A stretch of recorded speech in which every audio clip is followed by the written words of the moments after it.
Selamat pagi saudara-saudara. Sebelum kita memulai membaca Alkitab, mari kita berdoa.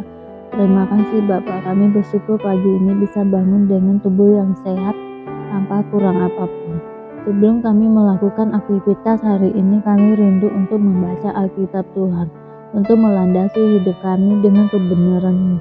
Oleh sebab itu kami semakin hari semakin berkenan di hadapan-Mu Tuhan. Urapilah setiap kami Tuhan, di dalam nama Tuhan Yesus. Haleluya. Amin. Ke-12 Batu Peringatan. Setelah seluruh bangsa itu selesai menyeberangi sungai Yordan, berfirmanlah Tuhan kepada Yosua demikian, pilihlah dari bangsa itu 12 orang, seorang dari tiap-tiap suku, dan perintahkanlah kepada mereka demikian, angkatlah 12 batu dari sini, dari tengah-tengah sungai Yordan ini, dari tempat berjejak kaki para imam itu. Bawalah semuanya itu ke seberang dan letakkanlah di tempat kamu akan bermalam nanti malam. Lalu Yosua memanggil ke-12 orang yang ditetapkan dari orang Israel itu, seorang dari tiap-tiap suku. Dan Yosua berkata kepada mereka, menyeberanglah di depan tabut Tuhan Allahmu ke tengah-tengah sungai Yordan, dan angkatlah masing-masing sebuah batu ke atas bahumu, menurut bilangan suku orang Israel, supaya ini menjadi tanda di tengah-tengah kamu. Jika anak-anakmu bertanya di kemudian hari, apakah artinya batu-batu ini bagi kamu? Maka haruslah kamu katakan kepada mereka bahwa air sungai Yordan terputus di depan tabut perjanjian Tuhan.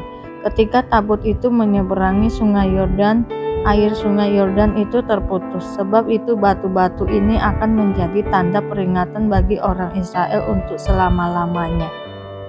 Maka orang Israel itu melakukan seperti yang diperintahkan Yosua.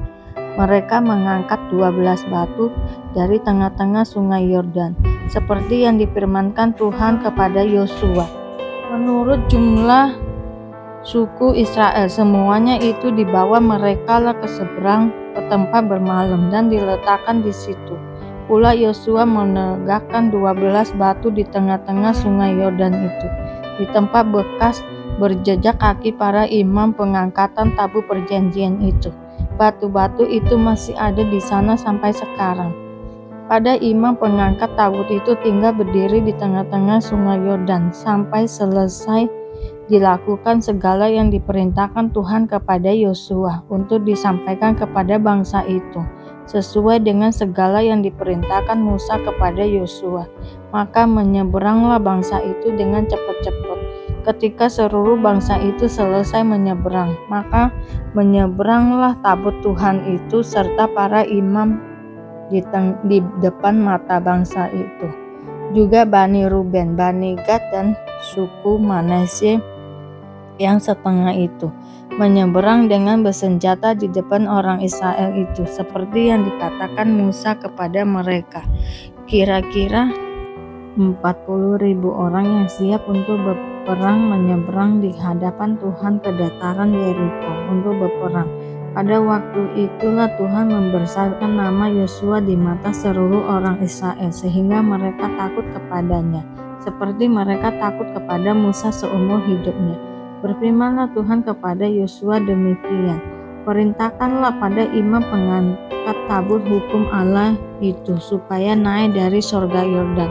Maka Yosua memerintah kepada para imam itu, demikian keluarlah dari sungai Yordan. Ketika para imam pengangkat tabut perjanjian Tuhan itu keluar dari tabut perjanjian Tuhan itu, keluar dari tengah-tengah sungai Yordan, dan baru saja kaki para imam itu dijejakkan di tanah yang kering, maka berbaliklah air sungai Yordan itu ke tempatnya dan mengalir seperti dahulu dengan meluap sepanjang tepinya. Bangsa itu telah keluar dari sungai Yordan pada tanggal 10 bulan pertama, dan mereka berkemah di Gilgal, di batas timur Yeriko. Ke-12 batu yang diambil dari sungai Yordan itu ditegakkan oleh Yosua di Gilgal. Dan berkatalah ia kepada orang Israel demikian, apabila di kemudian hari anak-anakmu bertanya kepada ayahnya, Apakah arti batu-batu ini? Maka haruslah kamu beritahukan kepada anak-anakmu begini, Israel telah menyeberangi sungai Yordan ini di tanah yang kering.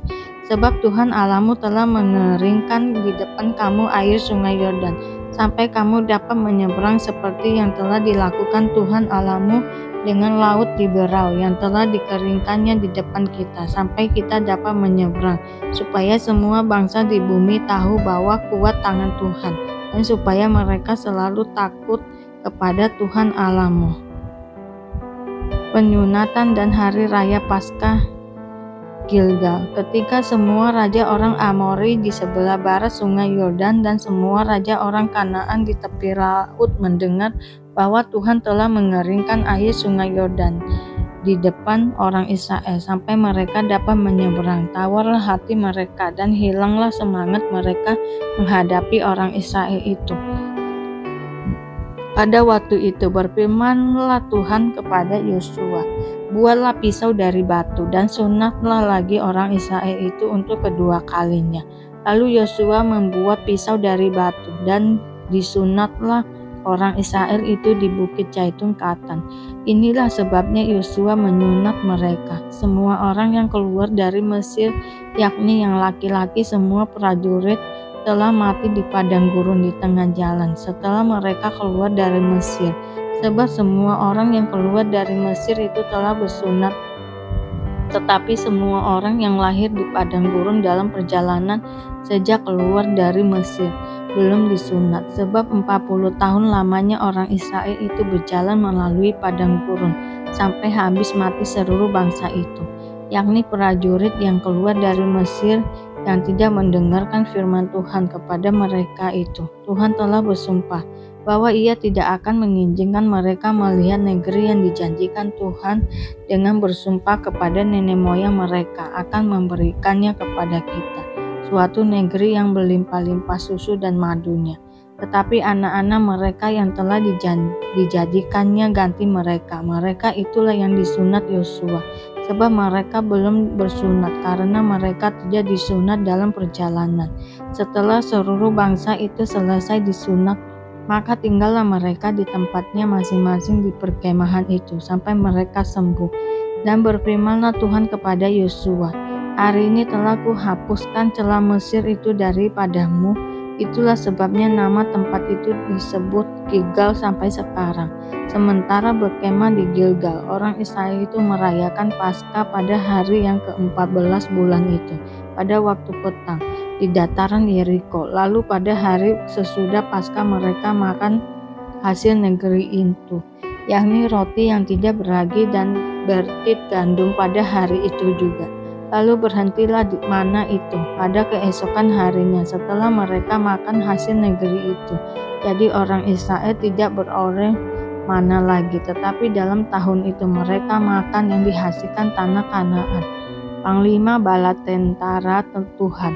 Ketika Yosua dekat Yeriko, ia melayangkan pandangannya, dilihatnya seorang laki-laki berdiri di depannya dengan pedang terhunus di tangannya. Yosua mendekatinya dan bertanya kepadanya, kawankah engkau atau lawan? Jawabnya, bukan, tetapi akulah panglima bala tentara Tuhan. Sekarang aku datang. Lalu sujudlah Yosua dengan mukanya ke tanah, menyembah dan berkata kepadanya, apakah yang akan dikatakan Tuanku kepada hamba ini? Dan panglima bala tentara Tuhan itu berkata kepada Yosua, tanggalkanlah kasutmu dari kakimu, sebab tempat engkau berdiri itu kudus. Dan Yosua berbuat demikian. Jatuhnya Yeriko. Dalam pada itu Yeriko telah menutup pintu gerbang, telah tertutup kota itu karena orang Israel, tidak ada orang keluar atau masuk. Berfirmanlah Tuhan kepada Yosua, ketahuilah, aku serahkan ke tanganmu Yeriko ini beserta rajanya dan pahlawan-pahlawannya yang gagah perkasa.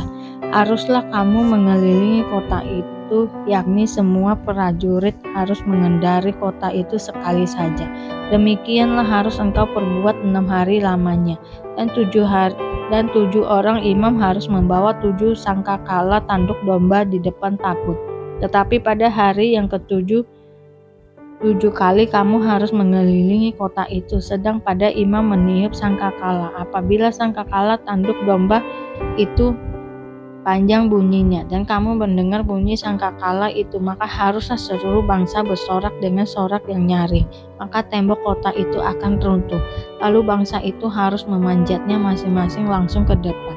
Kemudian Yosua bin Nun memanggil para imam dan berkata kepada mereka, angkatlah tabut perjanjian itu, dan 7 orang imam harus membawa 7 sangkakala tanduk domba di depan tabut Tuhan.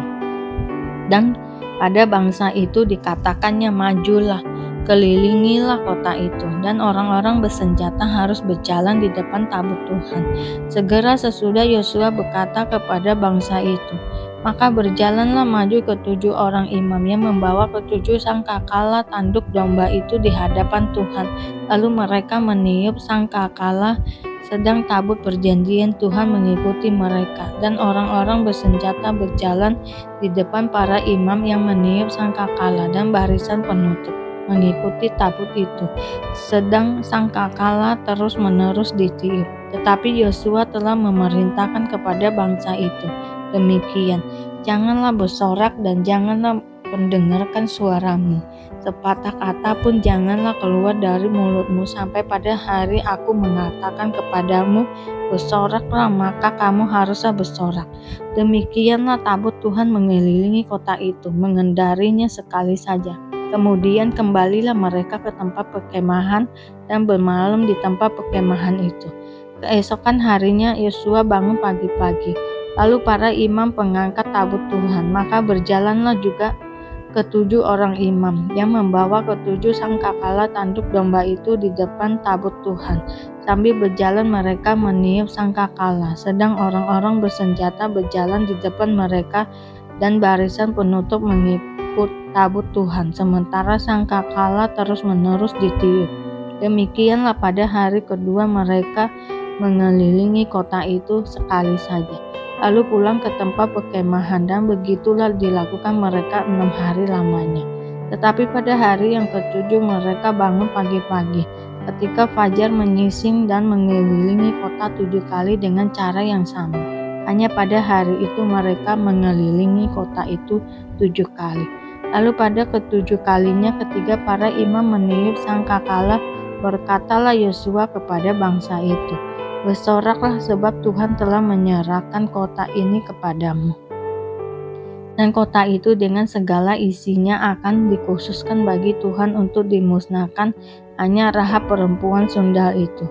Akan tetapi hidup ia dengan semua orang yang bersama-sama dengan dia dalam rumah itu, karena ia telah menyembunyikan orang suruhan yang kita suruh. Tetapi kamu ini janganlah dirimu terhadap barang-barang yang dikhususkan untuk dimusnahkan, supaya jangan kamu mengambil sesuatu dari barang-barang yang dikhususkan itu setelah mengkhususkannya, dan dengan demikian membawa kemusnahan atas perkemahan orang Israel dan mencelakakannya. Segala emas dan perak serta barang-barang tembaga dan besi adalah kudus bagi Tuhan. Semuanya itu akan dimasukkan ke dalam pembendaharaan Tuhan. Lalu bersoraklah bangsa itu, sedang sangkakala ditiup segala sesudah bangsa itu mendengar bunyi sangkakala. Bersoraklah mereka dengan sorak yang nyaring.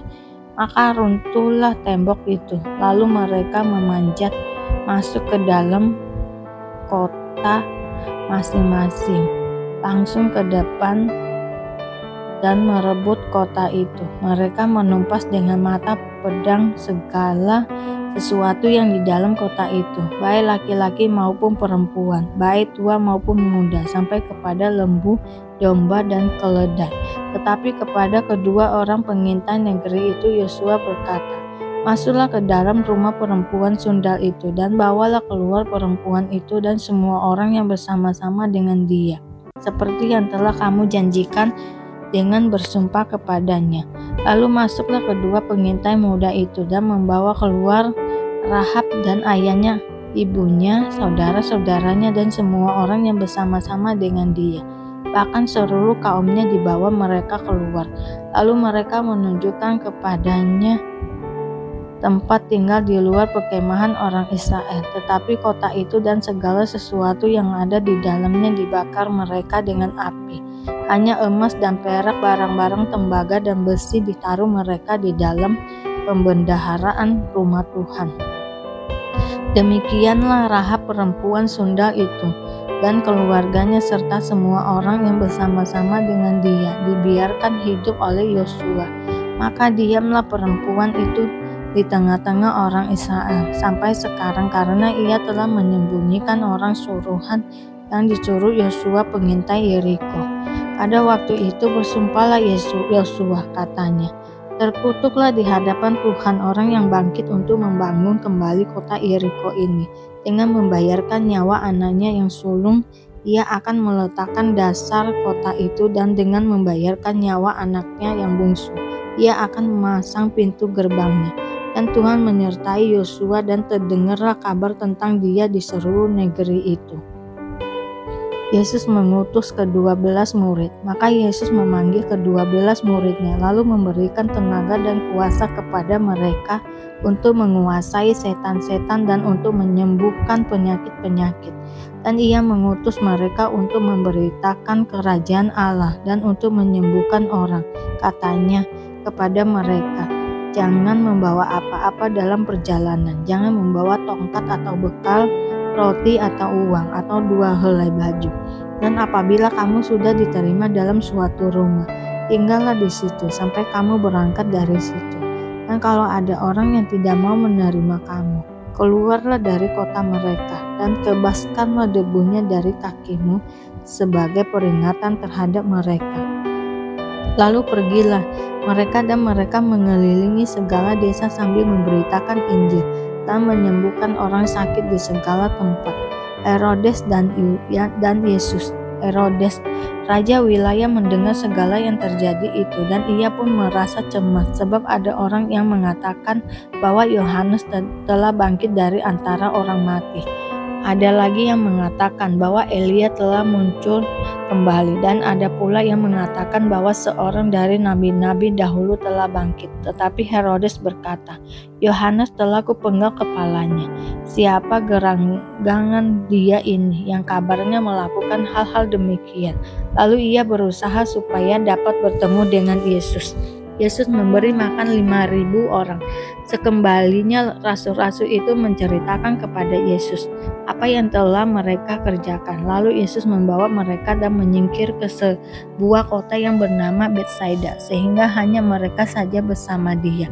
Akan tetapi orang banyak mengetahui lalu mengikuti dia. Ia menerima mereka dan berkata-kata kepada mereka tentang kerajaan Allah. Dan ia menyembuhkan orang-orang yang memerlukan penyembuhan. Pada waktu hari mulai malam, datanglah ke-12 muridnya kepadanya dan berkata, suruhlah orang banyak itu pergi, supaya mereka pergi ke desa-desa dan kampung-kampung sekitar ini untuk mencari tempat penginapan dan makanan, karena di sini kita berada di tempat yang sunyi. Tetapi ia berkata kepada mereka, kamu harus memberi mereka makan. Mereka menjawab, yang ada pada kami tidak lebih daripada 5 roti dan 2 ikan, kecuali kalau kami pergi membeli makanan untuk semua orang banyak ini, sebab di situ ada kira-kira 5.000 orang laki-laki. Lalu ia berkata kepada murid-muridnya, suruhlah mereka duduk berkelompok-kelompok, kira-kira 50 orang sekelompok. Murid-murid melakukannya dan menyuruh semua orang banyak itu duduk. Dan setelah ia mengambil 5 roti dan 2 ikan itu, ia menengadah ke langit mengucap berkat, lalu memecah-mecahkan roti itu dan memberikannya kepada murid-muridnya supaya dibagi-bagikannya kepada orang banyak. Dan mereka semuanya makan sampai kenyang. Kemudian dikumpulkan potongan-potongan roti yang sisa sebanyak 12 bakul. Terima kasih Bapa untuk hari ini, sehingga kami dapat membaca Alkitab-Mu Tuhan. Mari doa Bapa kami. Bapa kami yang di surga, dikuduskanlah nama-Mu, datanglah kerajaan-Mu, jadilah kehendak-Mu di bumi seperti di surga. Berikanlah kami pada hari ini makanan kami yang secukupnya, dan ampunilah kami akan kesalahan kami, seperti kami juga mengampuni orang yang bersalah kepada kami. Dan janganlah membawa kami ke dalam pencobaan, tetapi lepaskanlah kami daripada yang jahat, karena Engkaulah yang mempunyai kerajaan dan kuasa dan kemuliaan sampai selama-lamanya. Terima kasih Bapa. Kami selalu bersyukur atas apapun Tuhan berikan hidup kami. Engkau tidak pernah meninggalkan kami ya Bapa. Hidup kami akan senantiasa berkecukupan di dalam-Mu. Di dalam nama Tuhan Yesus kami berdoa dan mengucap syukur. Amin, amin, amin. Tuhan Yesus memberkati.